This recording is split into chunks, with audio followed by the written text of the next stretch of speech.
Storm Tracker 6. This is Forecast First, sponsored by Auto Owners Insurance. Simple human sense. It was another very sunny day across mid-Michigan. Satellite and radar still shows a lot of dry weather across our region. We'll hold on to these dry conditions as we go throughout the overnight hours tonight as well. Temperatures incredibly warm, sitting in the mid to upper 80s, 89 degrees over in Owasso. We're at 87 for our current temperature in Lansing and over in the city of Mason. Our skies will stay mostly clear overnight tonight, allowing our temperatures to drop down into the low 70s. And then we're talking about potential heat indices in the triple digits by tomorrow. 6 News at 5:30 starts right now. WLNS is here for you, celebrating 75 years of bringing you the news with 6 News at 5:30. Right now at 5:30, a crash in a construction zone leaves one worker dead and others seriously hurt. Plus, after money went missing, a couple looked through their home security cameras and what they saw shocked them. And a major ruling from the International Court of Justice about climate change. Those stories and a lot more, and all in the first 6 minutes. Thanks for joining us tonight. I'm Siobhan Klepfer. Let's start that clock. And we begin this evening with yet another tragic reminder to slow down and pay attention in construction zones. A construction worker was killed today and 2 other people seriously hurt in a crash in Oakland County. The Farmington Hills Police Department says a county road crew was working on a basin project when a Ford Escape crossed a median and hit them this morning. They say the crew had proper warning lights and traffic cones out.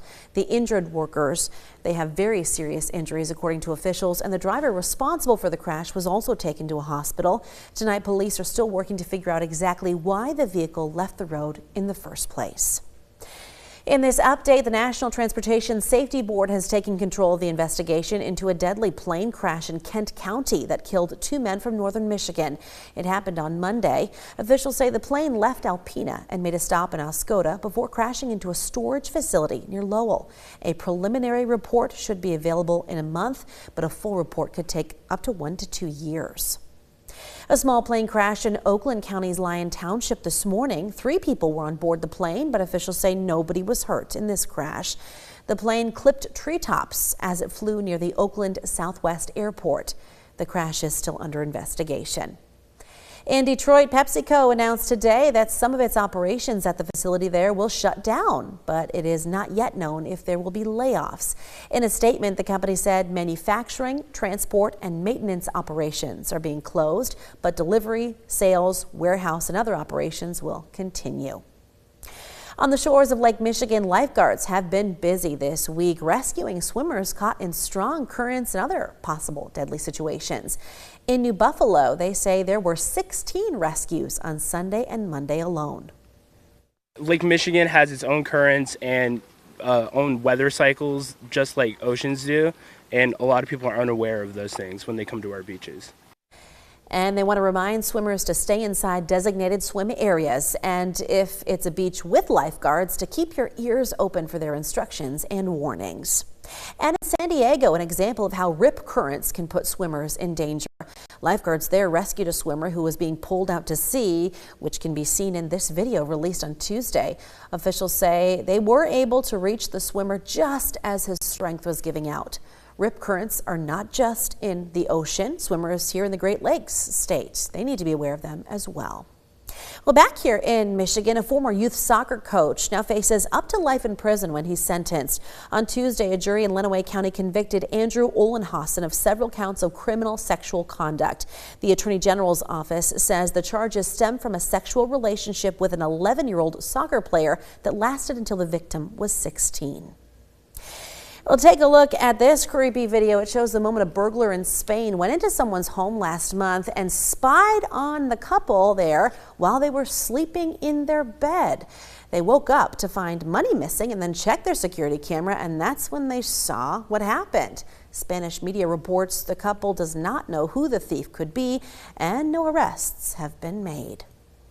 A college student in Florida says he was punched and dragged from his car by police during a traffic stop several months ago. Video of that moment is now going viral, but police say there's a lot more to this story. Now, we want to warn you, the footage might be disturbing to some of you.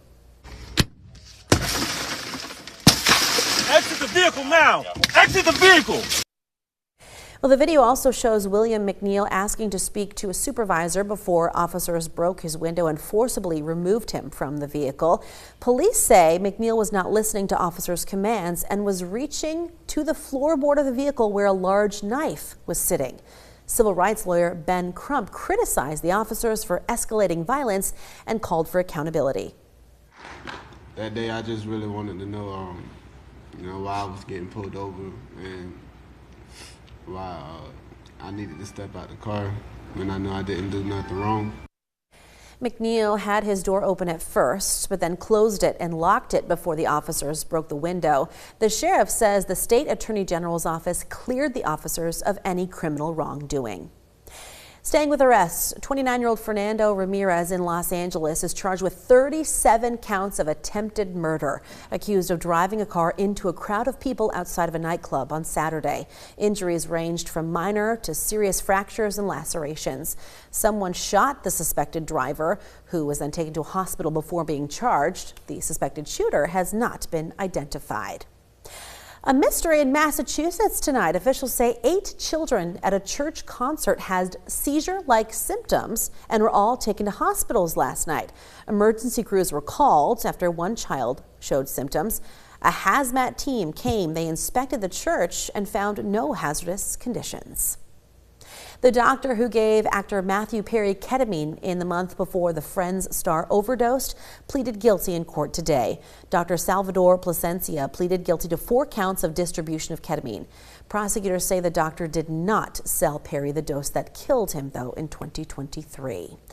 Speaking of court, the United Nations International Court of Justice made a landmark environmental ruling today, saying countries could be in violation of international law if they fail to try and protect the planet from climate change.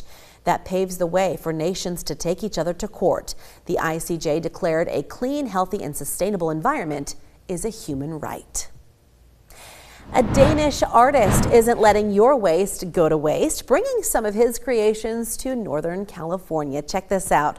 Thomas Dambo and his team created about 170 troll sculptures from discarded materials, including wooden pallets, old furniture, and wine barrels. An installation of 6 sculptures called Trolls Save the Humans is on display at a historic estate near San Francisco.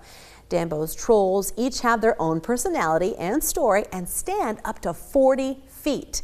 He hopes the trolls will inspire people to practice the art of greener living. It's all made out of trash together with volunteers. And I think that is such a huge proof of concept of why we should not throw things out, but why we should recycle it and see it into a second life and a third life. Dambo's team creates about 25 trolls each year. They can be found hidden in forests, mountains, jungles, and grasslands around the world and in 21 U.S. states, including here in Michigan. If you didn't know, there is one up in the UP in Schoolcraft County.